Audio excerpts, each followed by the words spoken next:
எட்ஜ்பஸ்டனில் இந்தியாவிற்கு 7 விக்கெட் தேவை. பட் என்ன நடக்குது, இவ்வளோ மழை பெய்யுது, மழை நிற்குமா அப்படின்னு கேட்குறவங்களுக்கு ஒரு ரீசன்ட் பிட் ஆஃப் அப்டேட் என்னென்னா, மழை இடைவிடாமல் பெஞ்சிக்கிட்டே இருக்குது. பட் நான் இப்போ தான் அங்கே இருக்கிற ஸ்க்ரீன்ஸை பார்க்கும்போது தெரிகிற ஒரு விஷயம், அந்த அவுட்ஃபீல்டை ஓரளவு ப்ரொடெக்ட் பண்ணுற கவர்ஸை கொஞ்சம் கொஞ்சமாக எடுத்துக்கிட்டு இருக்காங்க.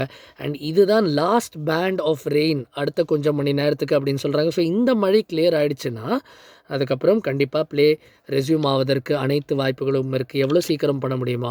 த bad news is already overs இழக்க ஆரம்பிச்சிட்டோம். அந்த கட் ஆஃப் தாண்டியாச்சு. ஸோ ஓவர்ஸ் இழக்க ஆரம்பிச்சிட்டோம். ஆனால் சுனில் காவஸ்கர் போன்றவர்கள் சில அற்புதமான ஒரு கேள்வி எழுப்பியிருந்தாங்க. ஏன் முழு ஃபீல்டை கவர் பண்ண மாட்டேங்கிறாங்க? It's a disservice to the crowd அப்படிங்கிறது காவஸ்கர் அவர்கள் தெரிவிச்சிட்டு இருந்தார். அதில் ஒரு நியாயம் இருக்குது.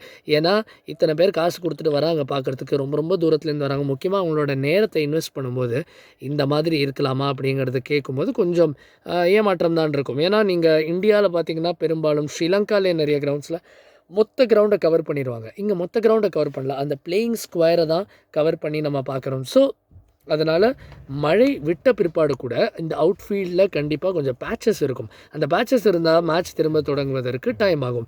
இந்த மாதிரி சில இன்னல்களை தவிர்க்கிறதுக்கு தான் முழுக்க கவர் பண்ணணும் அப்படிங்கிறது ஒரு யோசனையாக, ஒரு பரிந்துரையாக சொல்லப்படுது. பட் எனிவே இதுதான் தற்போதைய நிலவரம்.